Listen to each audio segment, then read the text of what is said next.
समा पॉडकास्ट के साथ मैं हूं फलक चौहान और हरीपुर में 15 दिन से लापता 5 साला आयत नूर की लाश कुएं से बरामद हो चुकी है।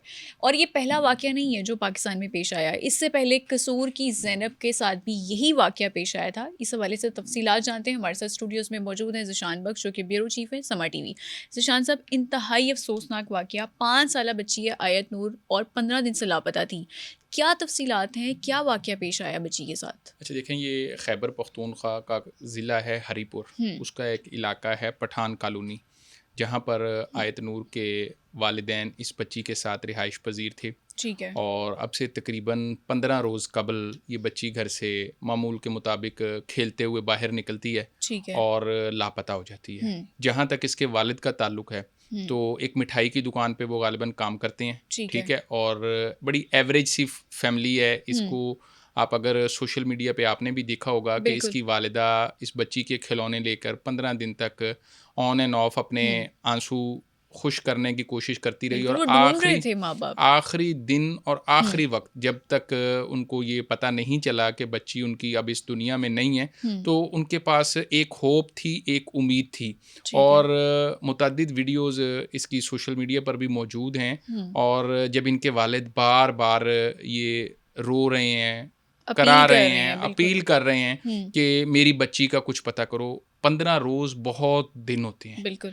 ये तो 15 घंटे के अंदर अंदर इस चीज़ को फिगर आउट हो जाना चाहिए था। और मैं बताऊं, अहले इलाका के मुताबिक पुलिस की बेहिसी कह लें या हम अब उसको क्या कहें, गफलत कहें, कि एहतजाजन रोड ब्लॉक करना पड़ी हुकामे बाला की तवज्जो इस तरफ दिलाने के लिए कि एक नन्ना फूल, वो मासूम बच्ची जिसकी अभी खेलने के दिन थे, 5 साल आयत नूर की उम्र, और वो घर से खेलने निकली और उसका किसी को कोई पता नहीं। 1 दिन, 2 दिन, 4 दिन, 5 दिन, 1 हफ्ता, 2 हफ्ते, मुतअद्दिद दफ़ा सोशल मीडिया पर उसके वालिद की वीडियोस, उसकी वालिदा की, अहले इलाका की, जो सोशल मीडिया पर एक्टिव इन्फ्लुएंसर्स हैं, उनकी जानिब से बारहा अपील की गई कि हुकाम इसके ऊपर नोटिस लें। तो कहीं जाकर जब हुकूमत की आंख खुली तो रिवील हुआ कि वो बच्ची अब इस दुनिया में नहीं। ज़िशान साहब, यहाँ पर तो ये भी पॉइंट रेज होता है कि हुकूमत की आंख क्या 15 दिन बाद खुली है? क्योंकि आप भी ये बता रहे हैं और हमने भी सोशल मीडिया पर देखा, वीडियोस वायरल हैं, बच्ची के लिए कैंपेन भी चलाई जा रही थी, लेकिन KPK के जो वज़ीर आला हैं सोहेल आफरीदी, क्या उनके कान पर जूं तक नहीं रिंगी थी? क्योंकि वो तो सबके लिए आवाज़ उठा रहे होते हैं, वो कह भी रहे होते हैं कि मैं अपनी आवाम के लिए, फलाह बहबूद के लिए बहुत कुछ करूँगा, लेकिन क्या उन्होंने आयत नूर के लिए कुछ नहीं किया? क्या वो बच्ची ढूंढ ही नहीं सके? अच्छा देखें, ये खैबर पख्तूनख्वा हो, पंजाब हो, बलूचिस्तान हो या सिंध हो, सभी वुज़राए आला अपनी जगह पर, IG साहिबान अपनी जगह पर, और जिस डिस्ट्रिक्ट में ये वाक़या होता है उस डिस्ट्रिक्ट का जो डिस्ट्रिक्ट पुलिस ऑफिसर होता है, सब की बराबर ज़िम्मेदारी है।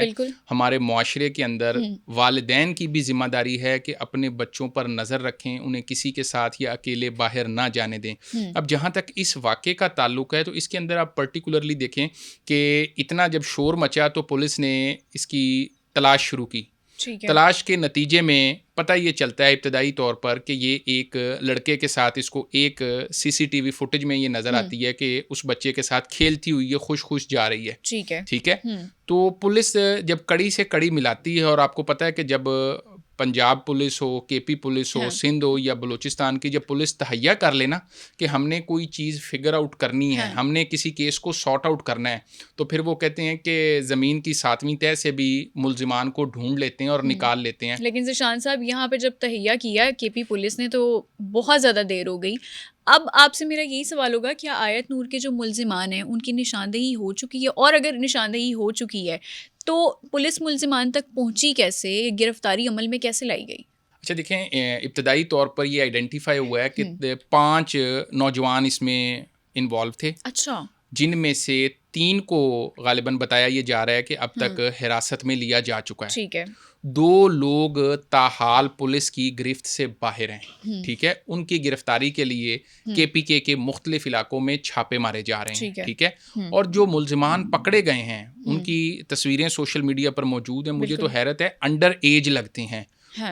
उनकी भी उम्रें अभी शायद ही 18 साल से ऊपर हों, ठीक है, लेकिन जो घिनौना अमल उन्होंने किया है, बिल्कुल, ठीक है, किसी तौर पर भी काबिले माफ़ी नहीं है। बिल्कुल, number I 1। agree with this. Number 2, जहाँ तक आपने पूछा कि मुल्जिमान पकड़े कैसे गए, अच्छा देखें, जहाँ तक मुल्जिमान का ताल्लुक है और उनकी गिरफ्तारी का ताल्लुक है, तो सीसीटीवी की मदद से जब पुलिस ने कड़ियाँ मिलाई, हाँ। तो जब लोकल इंटेलिजेंस उसके अंदर ऐड होती तो पता ये चलता है कि 4 से 5 नौजवान हैं इसी ठीक है। इलाके के, हाँ। जो इस बच्ची के साथ, जिनमें से 1 से 2 को इब्तिदा में देखा गया। जब पुलिस ने ट्रेल को ट्रेस किया तो 3 नौजवान काबू आए। ठीक है। उनको हिरासत में लेने के बाद जब उनसे पुलिस ने अपने रवायती अंदाज से हाँ। इन्वेस्टिगेशन की, तो आपको पता है कि फिर हमारी पुलिस जब तफ्तीश करती है और अपना देसी फार्मूला लगाती है, हाँ। तो फिर बड़े बड़े जो मुल्जिम होते हैं ना, वो मुजरिम में कन्वर्ट हो जाते हैं और वो तोते की तरह पूरी दास्तान बताते हैं। इसमें भी इन नौजवानों ने न सिर्फ उसके अगवा को तस्लीम किया,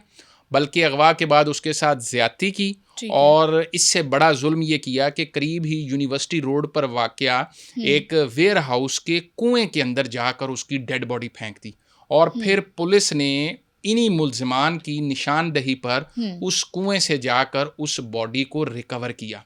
फिर उस बॉडी को हॉस्पिटल मुंतकिल किया गया ताकि उसका तिब्बी मुआयना किया जा सके, और साथ लाश का पोस्टमार्टम किया जाए।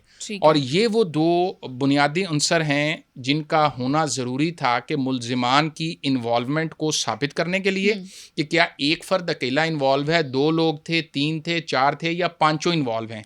3 ज़ेरे हिरासत हैं और 2 अभी फरार हैं, और किसका कितना किरदार है, क्योंकि स्ट्रॉन्ग पुलिस केस उसी वक्त बनेगा जब उसकी बॉडी के पोस्टमार्टम और तिब्बी मुआयना, अगर उसके साथ ज़बरदस्ती की गई, उसको मारा गया, उसके ऊपर तशद्दुद किया गया, तो जान से उसकी लेने से कबल उसके साथ क्या कुछ हुआ, तो ये वो पोस्टमार्टम रिपोर्ट, क्योंकि अभी पोस्टमार्टम रिपोर्ट मैं बताऊं अपने व्यूअर्स को कि अभी इसकी पोस्टमार्टम रिपोर्ट नहीं आई, तो इसके ऊपर कोई भी हतमी राय देना कबल अज़ वक्त है। लेकिन वालिदैन को जब वो 5 साला बच्ची की मैयत हवाले की जाती है, तो फिर अहले इलाका बड़ी तादाद में ना सिर्फ जनाजे में शरीक होते हैं, बल्कि हुकाम से ये मुतालबा भी करते हैं कि जो कोई भी इसमें इन्वॉल्व है उसको कानून के मुताबिक सख्त से सख्त और कड़ी से कड़ी सज़ा दी जाए, और किसी को भी शक का फ़ायदा देकर बरी ना किया जाए। ठीक है ज़ीशान साहब, इंतहाई अफसोसनाक वाक़या है, दिल दहला देने वाला वाक़या है। आयत नूर की फ़ैमिली का स्टेटस क्या है? फ़ैमिली में कौन कौन था? अच्छा देखें, इनकी फ़ैमिली में एक इनकी वालदा हैं और इनके वालिद हैं। वालिद जिस तरह हमने पहले जिक्र किया कि एक मामूली सी नौकरी कर रहे हैं एक मिठाई की दुकान पर, एक स्वीट स्टोर है जहाँ पर वो काम करते हैं, और जो उनकी वालदा हैं वो घरों में काम काज करके सिर्फ़ और सिर्फ अपने शौहर का हाथ बटाने के लिए, अपने बच्चों के बेहतर मुस्तकबिल के लिए, जिसको हम कहें लोअर मिडिल क्लास फैमिली से इनका ताल्लुक़ था, और यही वजह थी कि दोनों माँ बाप 2 हफ्ते से जिस कर्ब और अजियत में वो अपनी ये ज़िंदगी गुजार रहे थे कि उस बेटी की तलाश के लिए उन्होंने अपने तौर पर तो जो किया सो किया, लेकिन हुकाम को झंझोड़ते रहे, पुलिस को बारहा जाके कहते रहे, गो कि पुलिस ने मुकदमा दर्ज कर लिया, लेकिन उस संजीदगी से उसको नहीं लिया, वगरना शायद या तो वो बच्ची ज़िंदा बच सकती थी, या कम अज़ कम वालदैन को जल्द पता चल जाता कि उनकी बच्ची के साथ क्या हुआ, और मुल्ज़मान भी शायद जो बाकी 2 थे वो भाग ना पाते, कानून की गिरफ्त में होते। ठीक है जी, बहुत शुक्रिया। हमारे साथ मौजूद थे ज़ीशान बख्श के ब्यूरो चीफ हैं समा टीवी, और इंतहाई दिल दहला देने वाला वाक़या पेश आया हरीपुर में, और हमारी केपी के वज़ीर आला सुहेल आफरीदी से भी यही रिक्वेस्ट है कि जितने भी कल्प्रिट्स हैं उनको कड़ी से कड़ी सज़ा दी जा सके। फलक चौहान को दीजिए इजाज़त, अगले एपिसोड में दोबारा मुलाकात होगी, तब तक के लिए अल्लाह हाफ़िज़।